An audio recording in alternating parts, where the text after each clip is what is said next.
It was around 5 p.m. on a quiet afternoon. Warm golden sunlight filled the living room. My sister and I were sitting together, laughing over a TikTok video. We were even talking about filming our own version of it. A cousin of ours named Julie didn't visit very often. Earlier that afternoon, she had texted me, "I'm nearby. I'll stop by and say hi."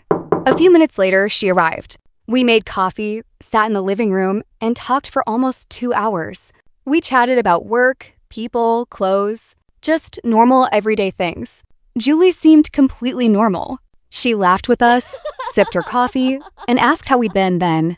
My phone, sitting on the table, started ringing. I looked at the screen. Caller. Julie's mom. That was strange. She almost never called me. I glanced at Julie. She was holding her coffee cup with both hands, still wearing that small smile. But her eyes were locked on me. She wasn't blinking. I quietly excused myself, picked up my phone, and answered while still sitting there. Before I could even say, "Hello?" a terrified voice cut me off. Julie's mom was crying so hard she could barely speak. "Is Julie with you?" I froze. There was something about the fear in her voice.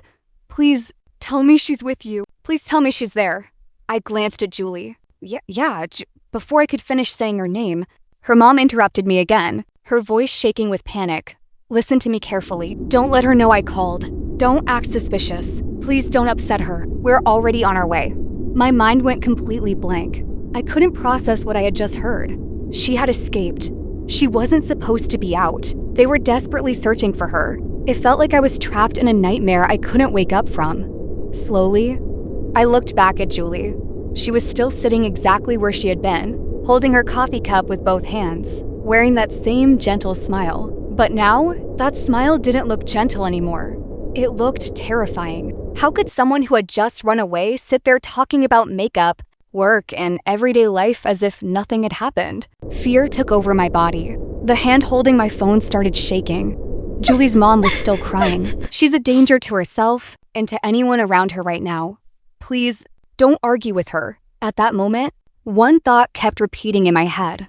Stay calm. You have to act normal. My sister was staring at me, confused, waiting for me to say something. Julie, she was still looking at me with that same lifeless smile, waiting. I swallowed hard. Then I forced myself to smile. I had to make it look like I was talking to a delivery driver. So I said, trying to sound completely normal, "Yes, that's my order." I paused as if I was listening. "No, it hasn't arrived yet." Another pause. "The front door is black." I forced another smile. "Okay, I'll be waiting. Thank you. Bye." Inside, I felt like I was seconds away from falling apart. I slowly lowered my phone and placed it back on the table.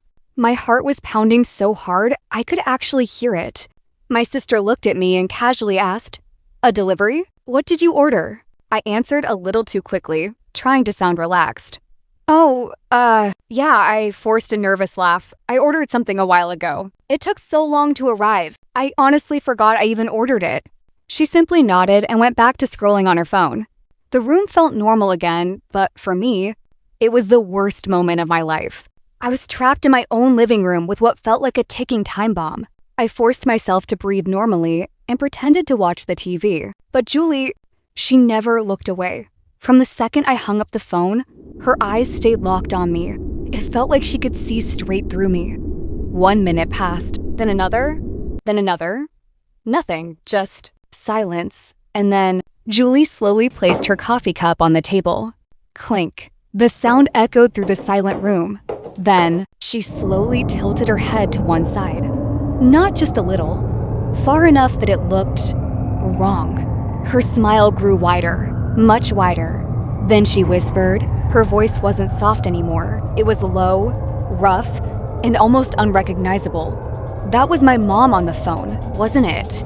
My blood ran cold. How did she know? I thought I had acted normal. My sister looked up from her phone. Confused by the strange tone in Julie's voice, I forced the words out. "No, Julie, it was just the delivery driver." She didn't straighten her head, she just kept smiling, staring directly at me. "Then why did your face suddenly turn pale?" A long pause. "What did she tell you about me?" Another pause. "Did she tell you to be afraid of me?" My sister gasped and jumped to her feet. "Julie, what are you talking about?"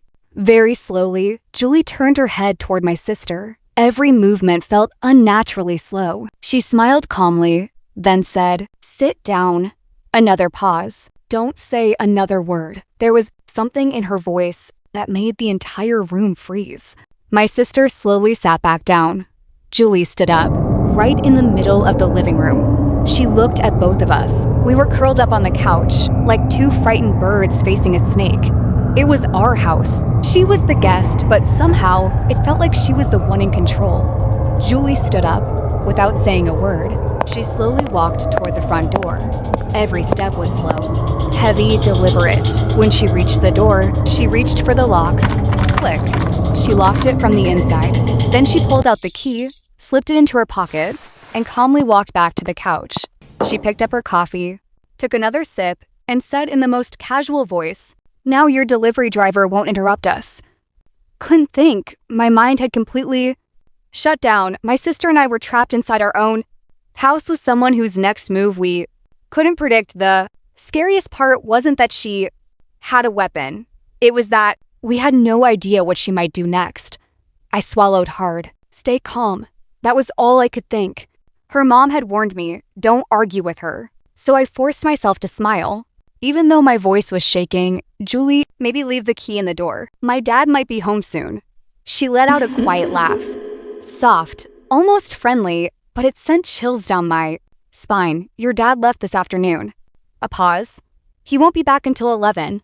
Another pause, "And your mom is visiting. Your sick aunt." Then she smiled. "It's just the three of us." My heart slammed against my chest. How did she know all that? I hadn't told her any of that. We hadn't talked about our families once, so how did she know? Had she been watching our house before she came over? Had she planned to come when she knew we'd be home alone? Out of the corner of my eye, I saw my sister silently crying. Tears rolled down her face as she wiped them away with trembling hands. Julie slowly turned toward her. In the calmest voice, she asked, "Why are you crying?" A pause. "I don't like it when people cry around me." My sister gasped, covering her mouth as she desperately tried to hold back another sob. I spoke before. Julie could say anything else. She's okay. Her eyes just hurt from staring at her phone too long. I forced another smile. "Julie, how about my sister and I make dinner?" I wasn't thinking about food. The kitchen had a back door. If I could just get there, maybe we could run. Julie looked straight at me. It felt like she could hear every thought in my head. She smiled. "No." Another pause. "I want you to sit right here." She pointed to the couch, right beside her, only a few inches away. Saying no wasn't an option. Arguing wasn't an option. My legs felt like they didn't belong to me. Somehow, I forced myself to walk over and sit beside her. She slowly turned toward me. Our faces were only inches apart. The dark circles beneath her eyes, that same smile that never disappeared. Then she slowly reached over and placed her hand on mine. It was freezing cold. I could barely feel my fingers. She leaned closer and whispered, "Do you know why I came here today?" I couldn't speak. I just shook my head. She stared at me for a long moment, then quietly said, "Because you two are always laughing. I see your Snapchat stories. You're always smiling." Another pause, but the voice in my head keeps telling me you're lying. It keeps telling me you're laughing at me. Her fingers tightened around my hand. Her nails dug into my skin. The pain was sharp, but I didn't make a sound.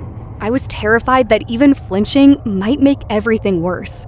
Barely above a whisper, I said, "Julie, we really do care about you. You're like family to us. We would never laugh at you." Julie let out a quiet, almost mocking laugh. Then her expression changed. She looked straight at me. "So that's why my mom is crying." A pause. "She's coming to take me back." Another pause. "To that hospital." She smiled again. I knew it. My stomach dropped. She knew. She had figured everything out. She'd seen right through my fake conversation with the delivery driver. I hadn't fooled her, not even for a second. Outside, the sun was beginning to set. The golden light slowly disappeared, and the living room grew darker and darker. My sister finally whispered, "Julie, should I turn the lights on?" Julie slowly turned toward her. This time, she wasn't smiling. No.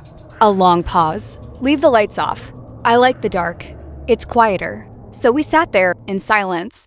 The only light came from the TV, still playing on mute. 30 minutes passed, or at least, that's what the clock said. To us, it felt like hours. Every second, I expected her to pull something out of her bag. Every second, I thought she was about to attack us. But she never moved. She just sat there, smiling into the darkness, quietly whispering to herself, "They can't catch me. They'll never catch me." Suddenly, we heard tires screech outside. Car doors slammed shut. My heart leaped. Her family was here. Julie shot to her feet. Her smile vanished instantly, and her face became completely expressionless. Then, bang, bang, bang. Someone pounded on the front door over and over. And through the door, we heard her mother's desperate voice. "Julie, open the door, please." Julie reached into her pocket, pulled out the key, and tossed it onto the table. Without another word, she walked toward the kitchen. Just before disappearing through the doorway, she turned back. The faint glow from the TV lit only half of her face. That smile was back. She whispered, "I'll see you again soon."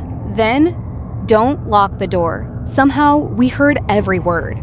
Through the pounding on the front door, then she disappeared into the kitchen. My sister and I finally moved. We ran. I grabbed the key off the table and unlocked the front door. The moment it opened, Julie's mother rushed inside. Behind her were Julie's brother and two of her uncles. "Where is she? Did she hurt you?" Her mother was crying as she grabbed our shoulders, checking that we were okay. I could barely breathe.